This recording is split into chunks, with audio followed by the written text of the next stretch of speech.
help many people.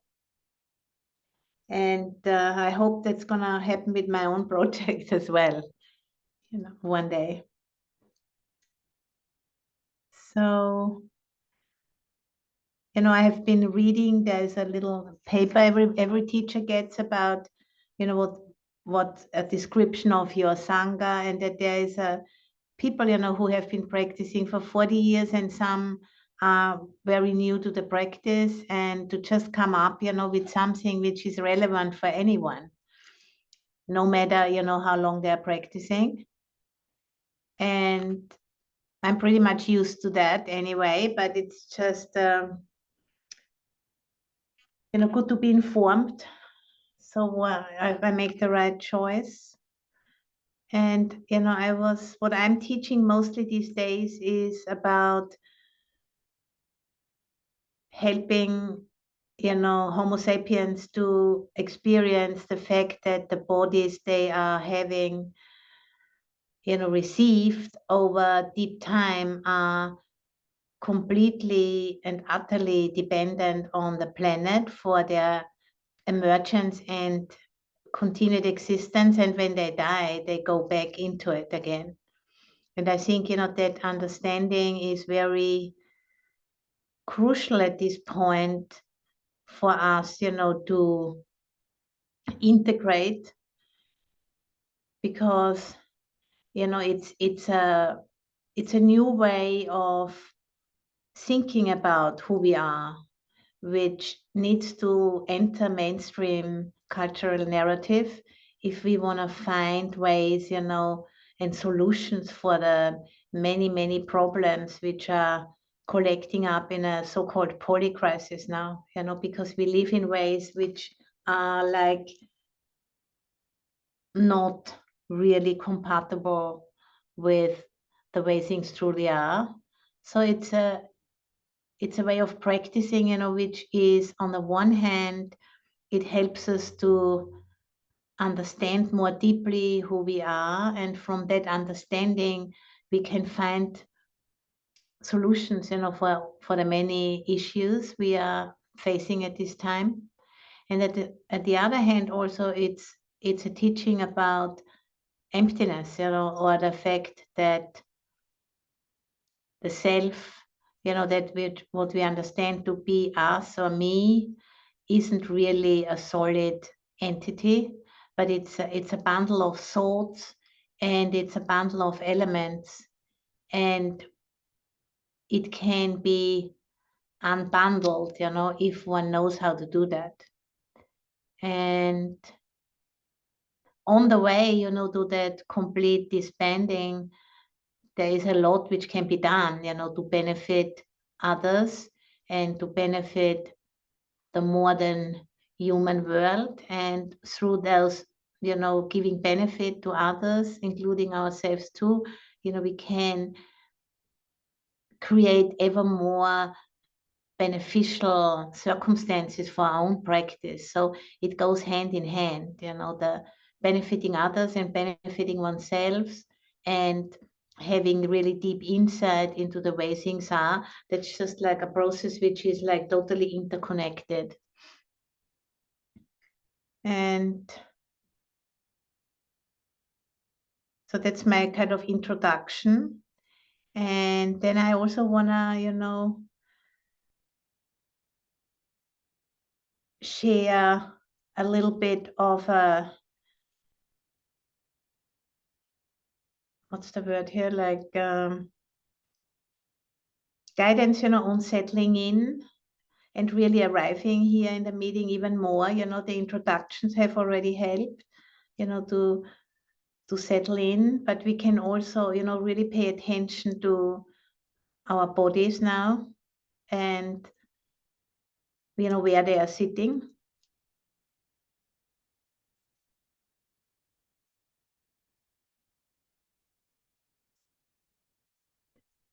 And, arrive here even more, not only, to receive something, but also contribute something to the space.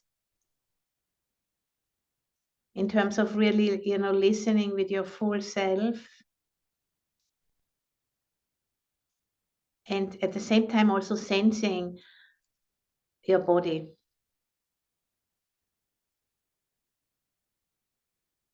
And you know what I'm going to share, you don't need to work hard. It's just more or less, you know,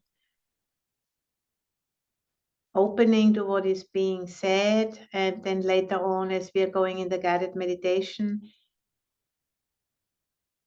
you know, really using those invitations and seeing, you know, how the body responds, because the body is an intelligent process, and the body is much more wise and capable of processing information than what we usually think. And our bodies are kind of a plug-in into the planet. So through our body, we can actually plug in to the intelligence of the biosphere. And that's, you know, what I'd like to share tonight, how to do that, because it's a very, you know, ancient meditation practice which comes to us from Iron Age India. And, you know, it's the meditation on the elements. You might have heard of it, you know, elements like fire element, earth element, water, wind, and space. So very basic meditation practice, which is part of the first establishment of mindfulness, the first Satipatthana on body, kaya. And so it's a traditional meditation, and we are using it and reframing a little bit how we are engaging with it.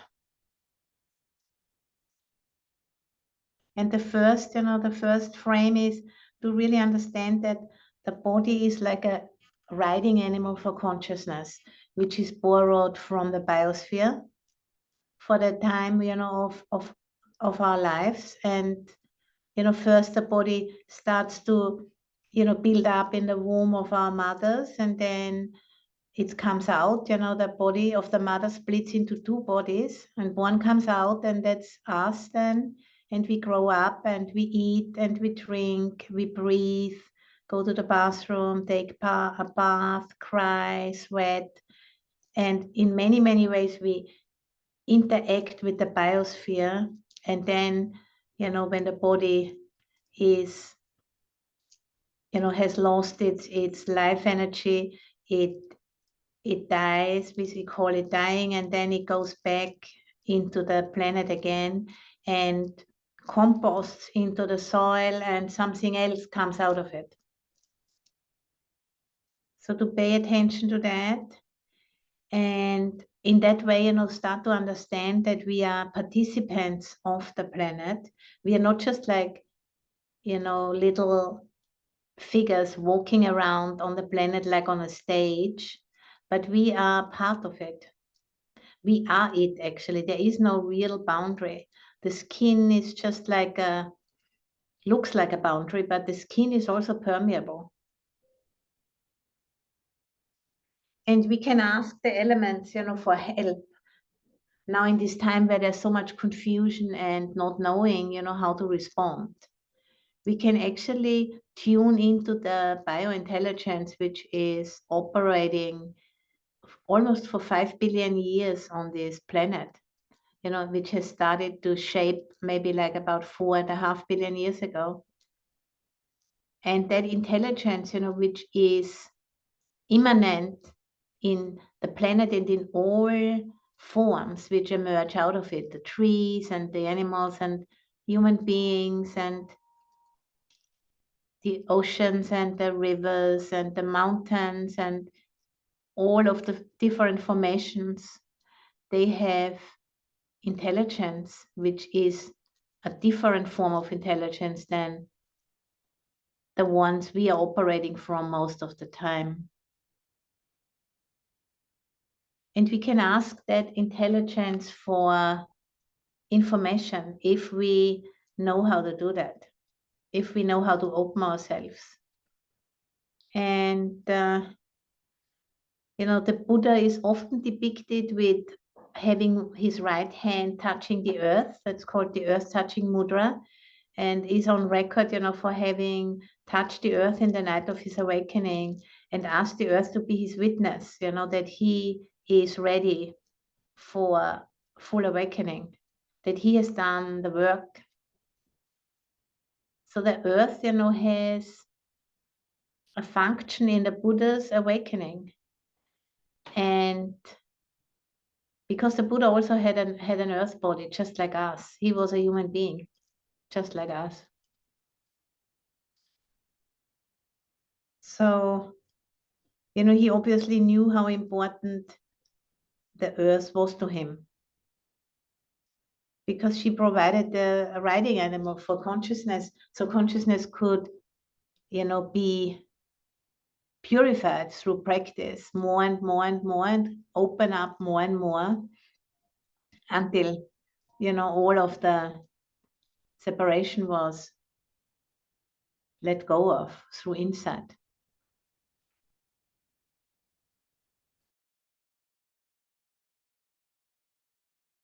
So this practice, and all practices actually, in the four satipatthana, the four establishments of mindfulness, they help us to shift our identity from personal individual identity to universal, letting go, of all of those assumptions and filters, really, and leads to non-clinging on the one hand, which is a definition of full awakening, is non-clinging.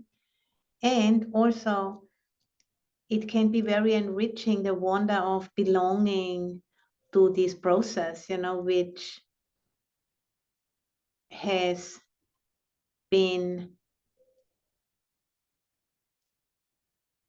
moving since such a long time, and has given rise, to so many life forms.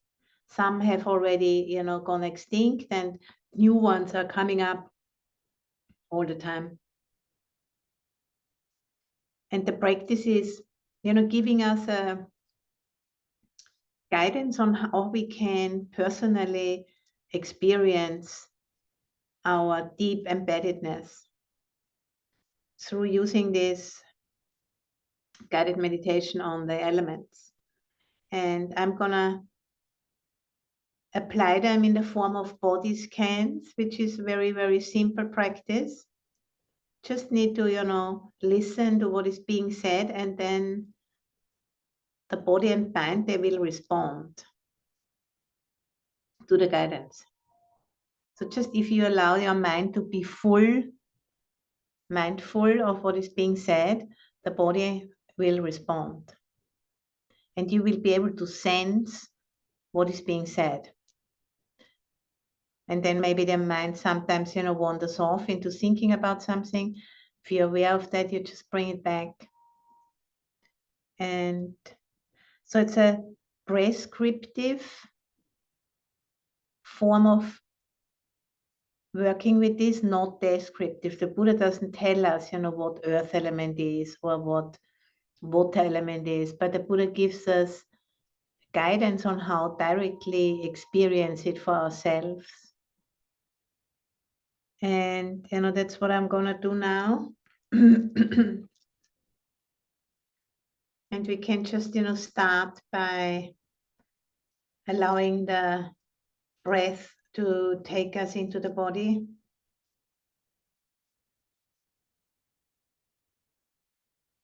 And noticing how you're feeling right now. Are you fully here, or is there anything on your mind? Any worry or expectations or whatever is there? It's okay. It's just good to know.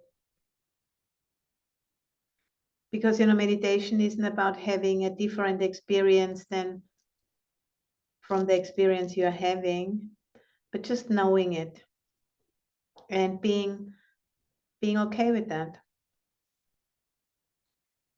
Making space for that.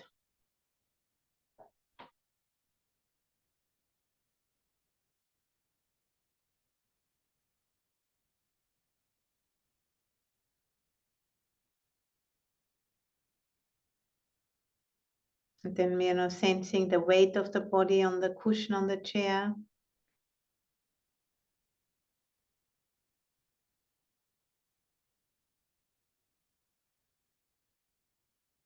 How the gravity pulls us towards the ground underneath the room or the building where we are sitting in.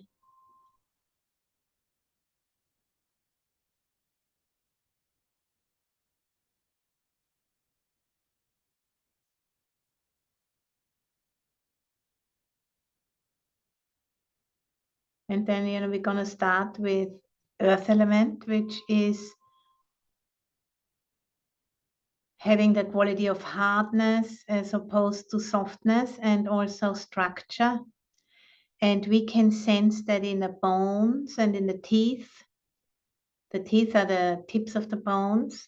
And if you just tap your teeth together, you have a direct experience of that hardness, the hardness of earth element, which builds the skeleton in the body and keeps the body upright. And we can, sweep from the top of the head, bones, earth element, hardness. And just, allowing that to come to you, no need to do anything. Just keep an open mind. And then we sweep over the head to the jaw, bones, hardness, earth element.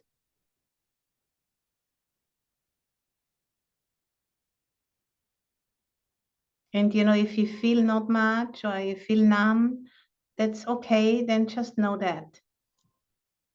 There's no particular need for anything, just what is. And then we go to the neck, bones, the vertebrae, hardness, earth element.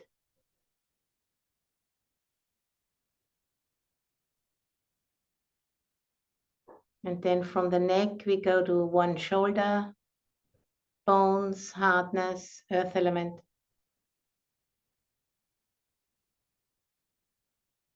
And then the upper arm, bones, hardness, earth element.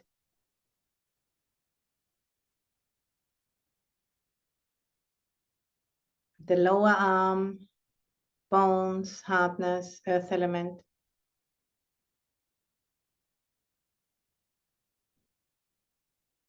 The hand, bones, hardness, earth element.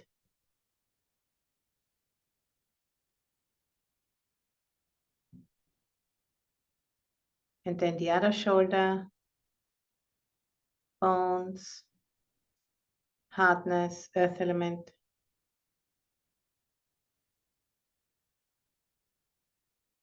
The upper arm, bones, hardness, earth element.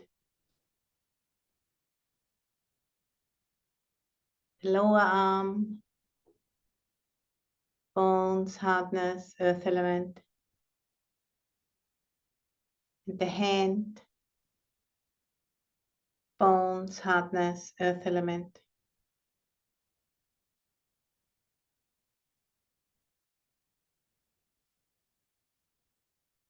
Then we come to the torso with the rib cage and the spine, bones, hardness, earth element. The pelvis, the hips, bones, hardness, earth element.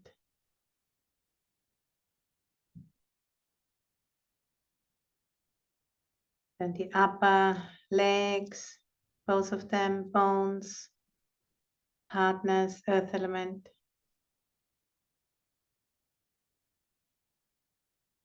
The lower legs, bones, hardness, earth element. And the feet, bones, hardness, earth element.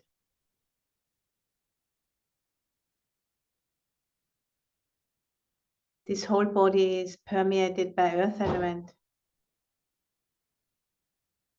earth element internally in the bones, and earth element externally in the mountains and the rocks, is exactly the same earth element. Earth element is empty, empty of a self. And if we don't ingest earth element through eating for about 1 or 2 months, the body is going to shut down. So we never cut the umbilical cord towards the planet, towards the biosphere. There's a constant exchange happening.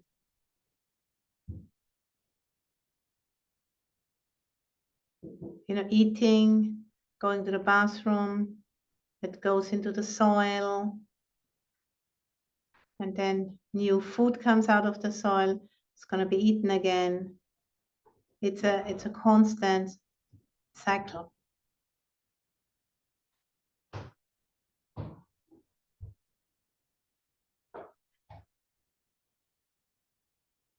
And in order, for earth element to form a body, it also needs to have cohesion, which takes us to the next element, which is the water element, which stands for wetness and flow and cohesion.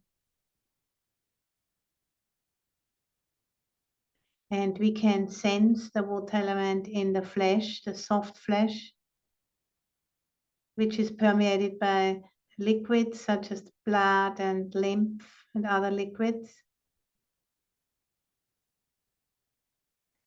And we can sense it, as we are sweeping up from the feet, the soft flesh, which is permeated by water element. So sweeping up from the feet over the lower legs, flesh, water element. And upper legs, flesh, water element.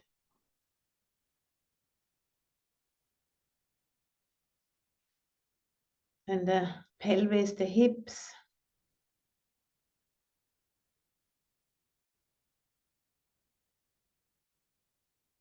Flesh, water element.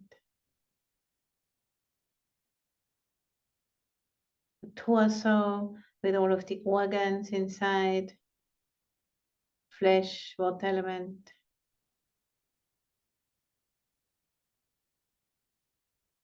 The hands. Flesh, water element.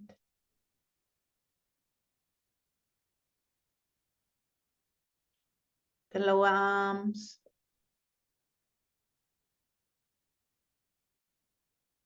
Flesh, water element. The upper arms. Flesh, water element.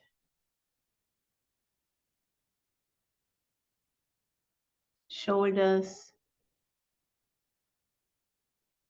Flesh, water element. The neck.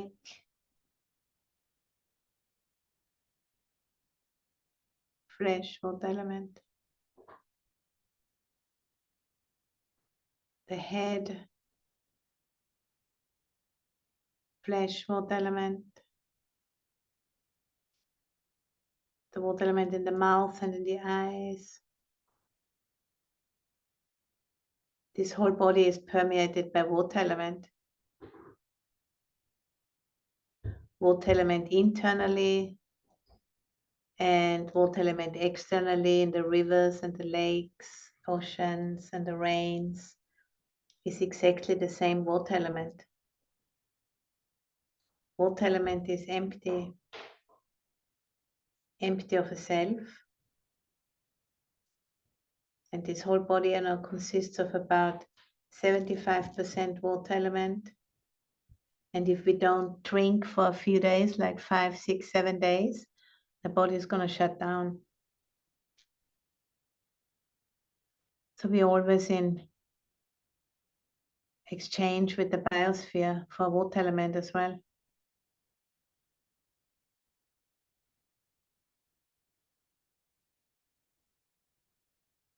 And in order for water element to shape a body, it needs to be of a certain temperature. If it's too hot, it evaporates. If it's too cold, it freezes. Which takes us to the next element, which is the fire element, which stands for temperature, hot and cold. And we can sense that on the surface of the skin, where the skin meets the air in the room.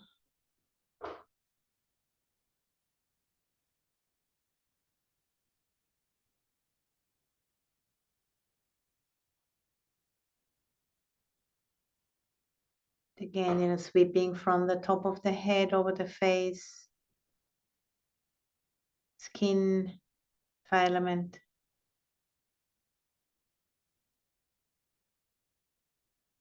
Sweeping over the neck and shoulders and arms and hands, skin, fire element.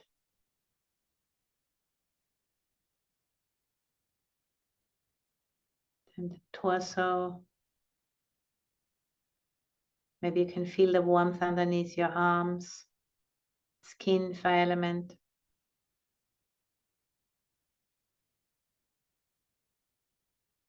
The hips, skin, fire element. The legs and the feet, skin, fire element.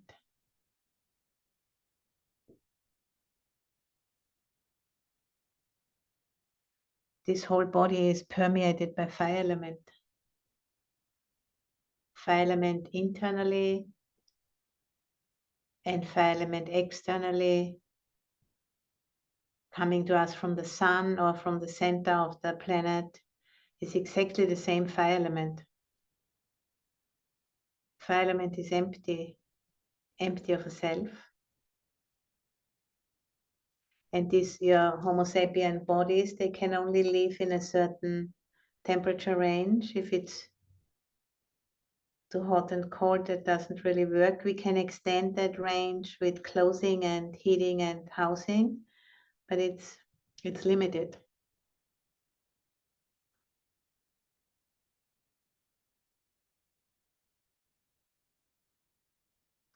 And heat is the result of friction, which takes us to the next element, which is wind, the wind element, which stands for movement, expansion, and contraction. And we can sense that with the breathing process.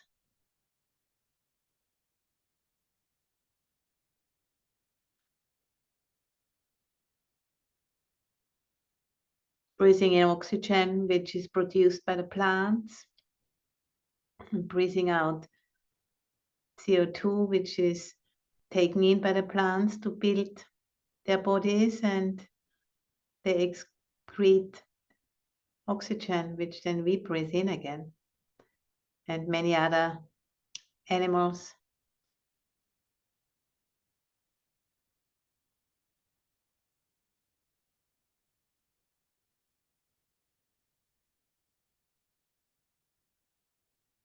Just, paying more attention to that dependency. It, can easily escape us, but now with the climate situation, we're becoming more aware of the limitations of the biosphere and that we need to do things differently if we want to, continue to be here.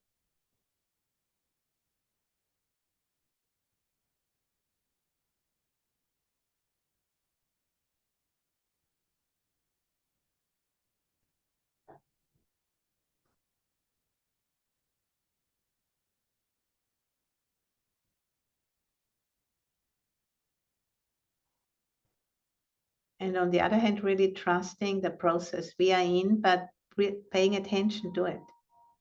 Not just trusting that it's going to be fine, or that there is no chance or anything in between, but more like building a conscious relationship with that process by becoming more aware that we are part of it. We are not separate from it. We are part of it. And we have a role to play in it.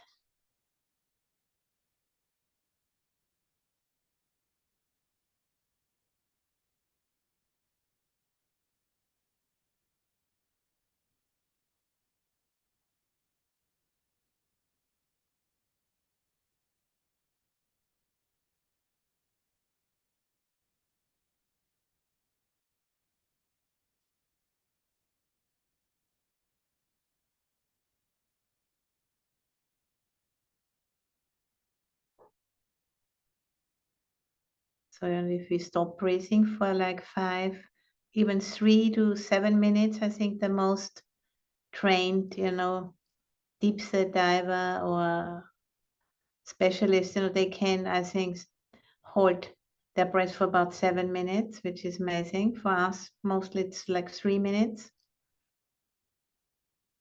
And if that, breathing process is interrupted, the body is going to shut down. Can't live without this constant exchange, utterly and completely dependent on the elements.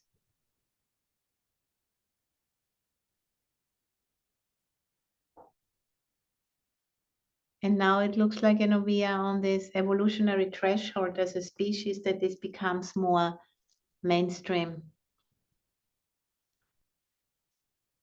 understanding. And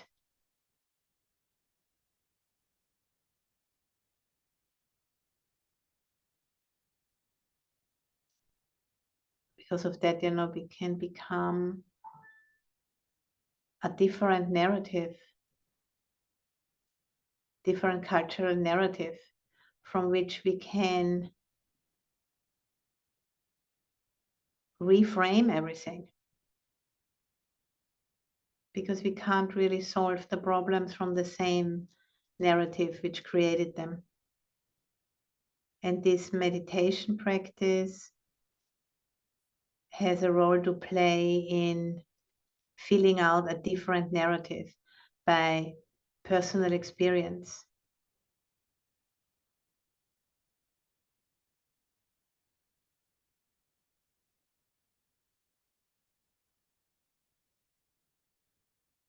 And by opening up these new channels of communication, by,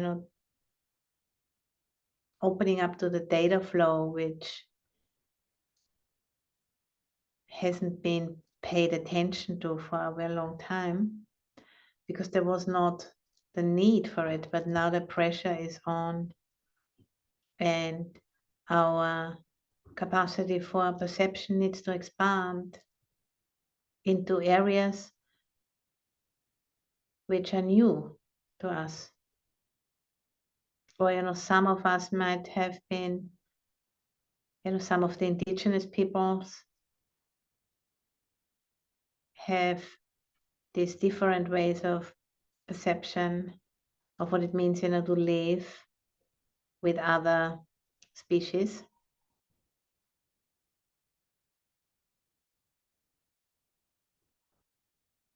And it's like a knowledge or a skill which we can, reactivate, basically. Because we are all, come from indigenous roots. We are indigenous to this planet.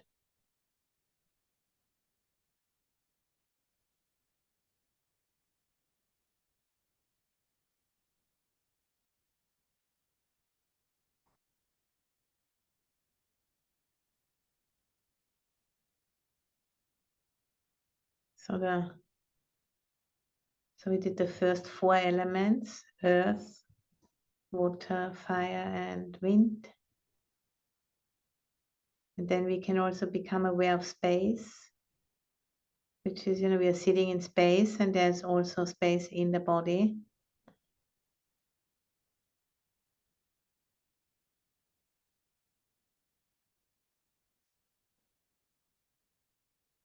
listening into the spaciousness of the still mind and the space in the room where we are sitting doesn't end at the walls of the room. It's constantly expanding and listening into that spaciousness and allowing the mind, to open up even further than before.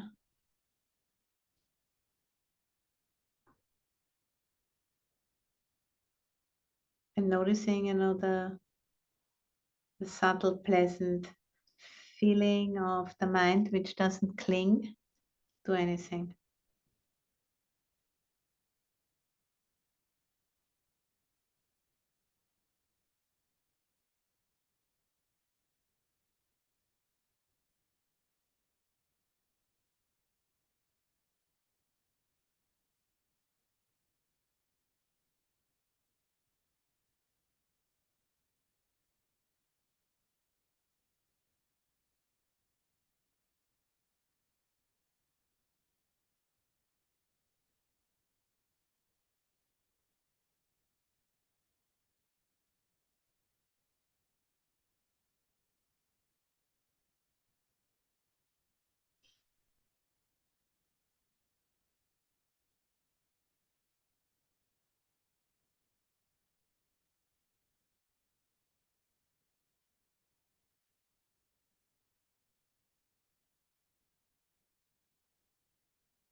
So the mind which is really spacious and open.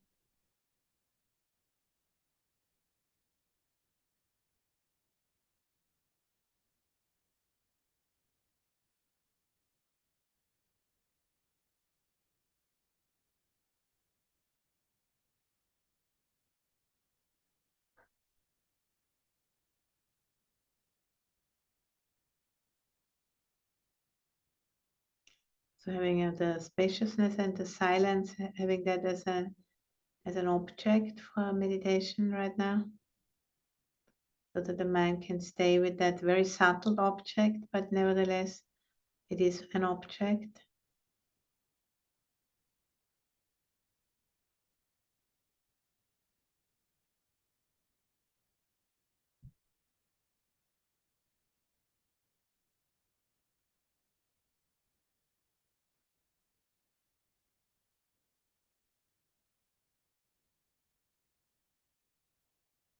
And tasting the mind which isn't clinging.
And tasting that, subtle joy or contentment of the mind which is wide open. And my first teacher, Ajahn Buddhadasa, he called that taste a little nibbana, a little taste of Nibbana.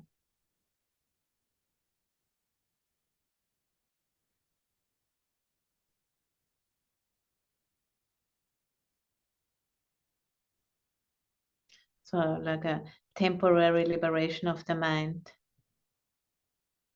through attending the perception of space.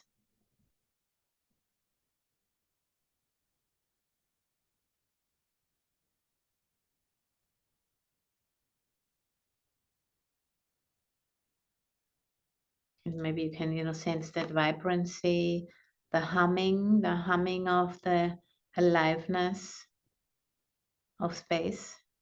All of the elements are different vibrations of energy. They present in different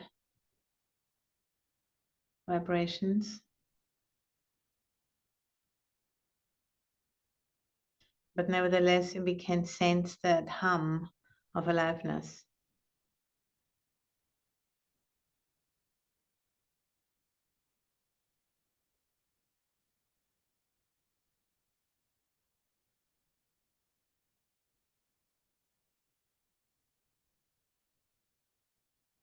And then we can dropping the spaciousness and the silence and being aware of that which knows about the spaciousness and the silence. The knowing, awareness, and being in the center of that. Or centering in that knowing.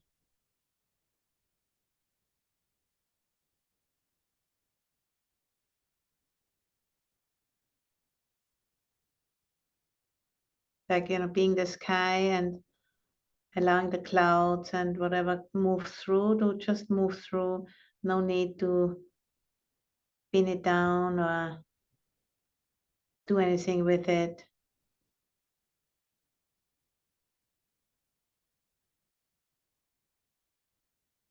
Being the knowing or being centered in the knowing.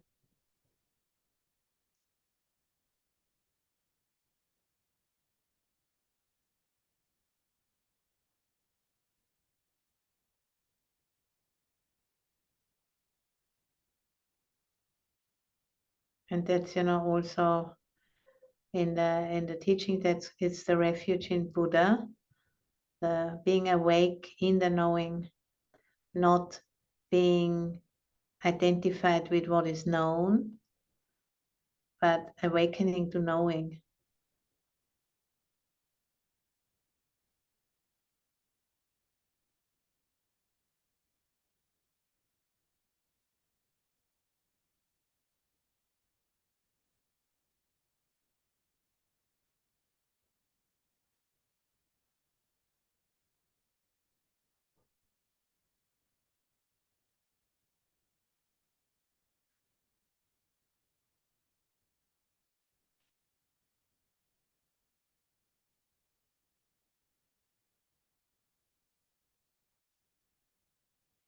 And also, sensing that aliveness.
So resting as that knowing.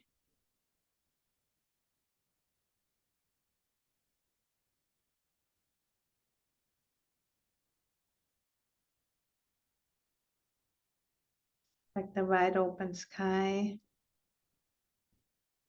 And if there's anything we need to know, inviting that into consciousness without thinking,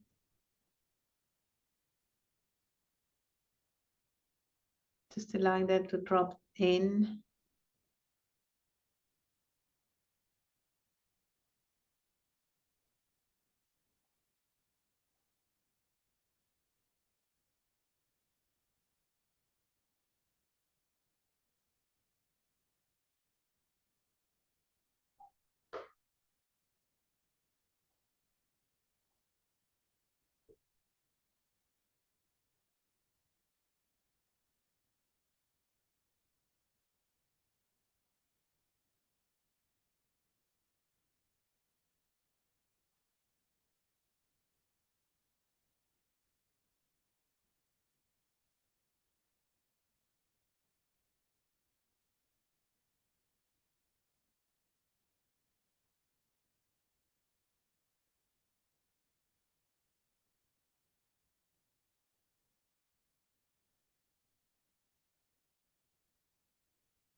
Coming back to the breathing process, the constant change of the breath.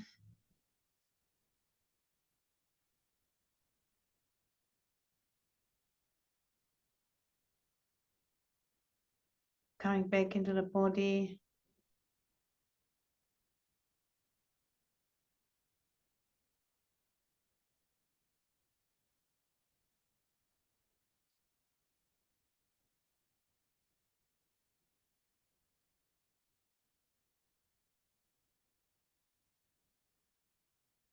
Just inviting, the blessings of our ancestors who have passed on these very complex bodies over deep time.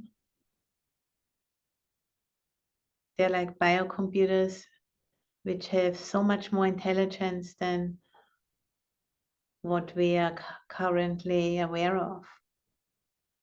But we can, learn, we can attune to that. As the body is a plug-in into this vast intelligence of the planet and its evolution.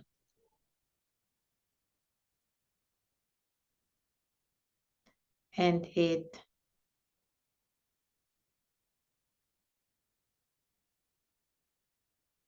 knows what to do. And we can trust that process and become more attuned to it.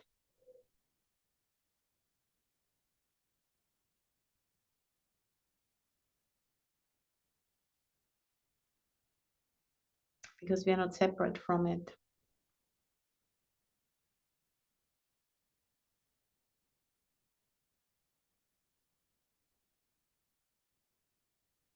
And these threshold moments, these bottlenecks, they have been occurring again and again since this body of the planet has started to coalesce. That's how evolution works. There's this pressure of threshold moments and bottlenecks, and through those pressures, new capacities become liberated, come online and become available, because that's how it works. And this is such a moment. It's scary for us as individuals, but if we train ourselves, to become more conscious of what I've just been guiding us in, it can become more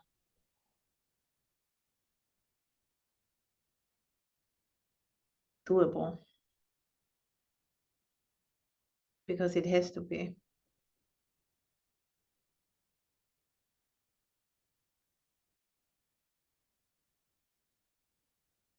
That's where it's all going.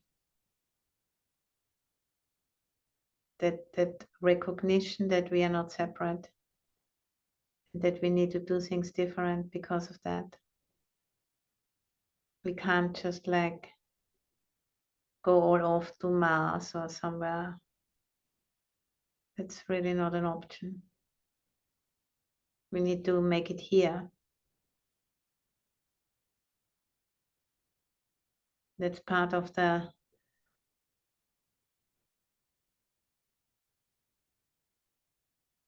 awakening journey.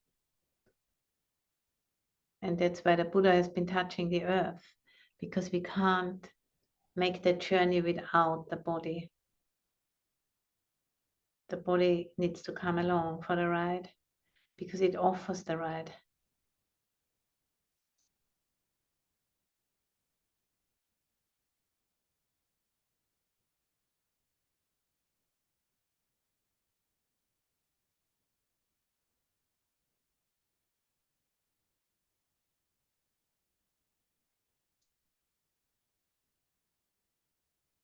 So inviting the blessings of the ancestors, on whose shoulders we are standing, and the future generations, who depend on us.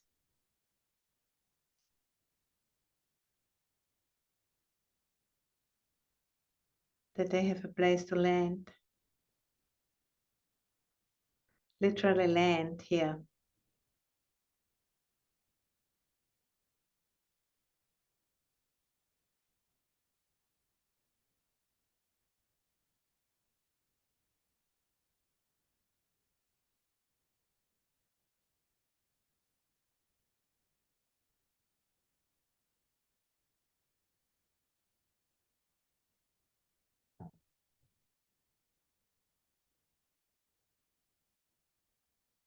So, being a good ancestor and, feeling that urge, to, which we all have built in, we can connect with it, that urge to evolve, to be able to, add something small to this vast chain of, life being passed on over these many, many generations.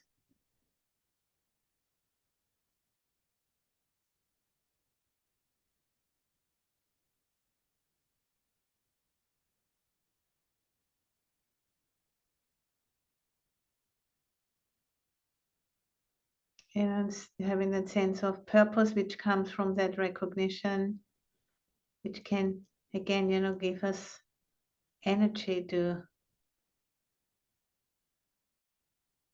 connect more fully with what we've got, that equipment of the body and the mind.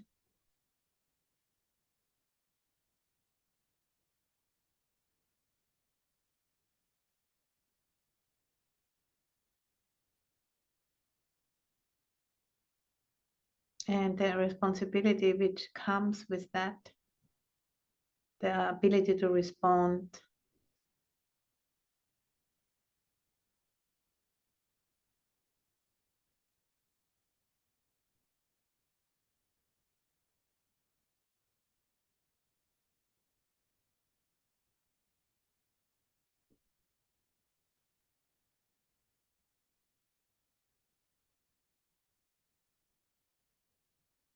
So making ourselves, available to be part of that immune system of the planet and responding in a way which is coming through us because of these earth bodies.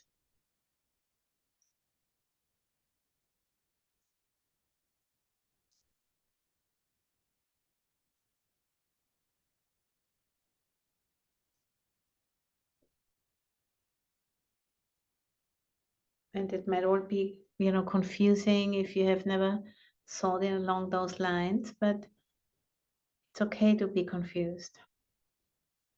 That's how it starts.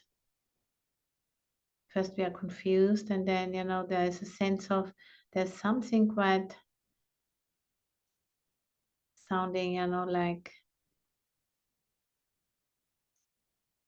true, even we don't know why. Just staying with that resonance, the coherence of something which is already whole.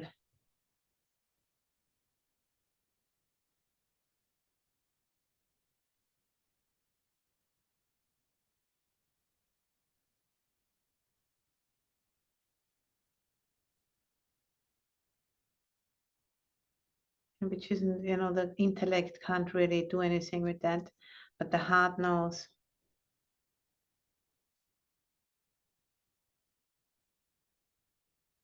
And, in the Buddhist understanding, the heart and the mind are one.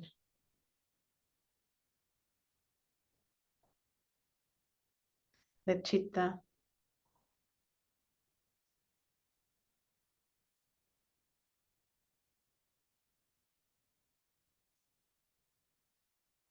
It's a different knowing. It's not with the brain so much, but it's a knowing with the body.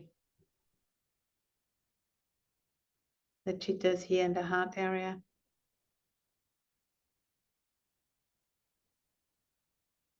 And the brain knowing is the servant of this other knowing,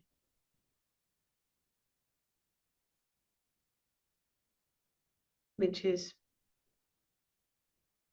non-dualistic knowing.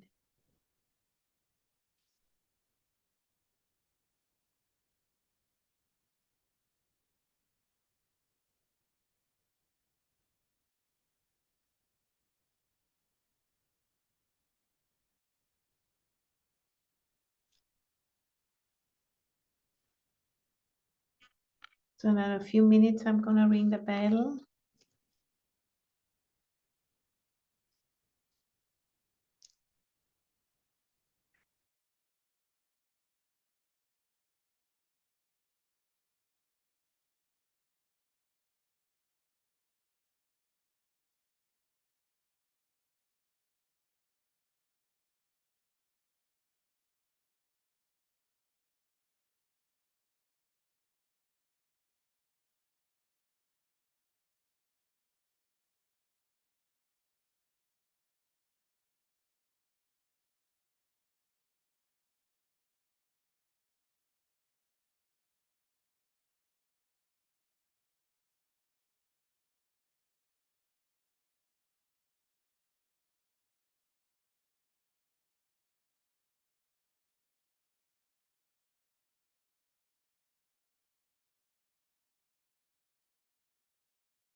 So, if anyone would like to, share something or ask something or anything,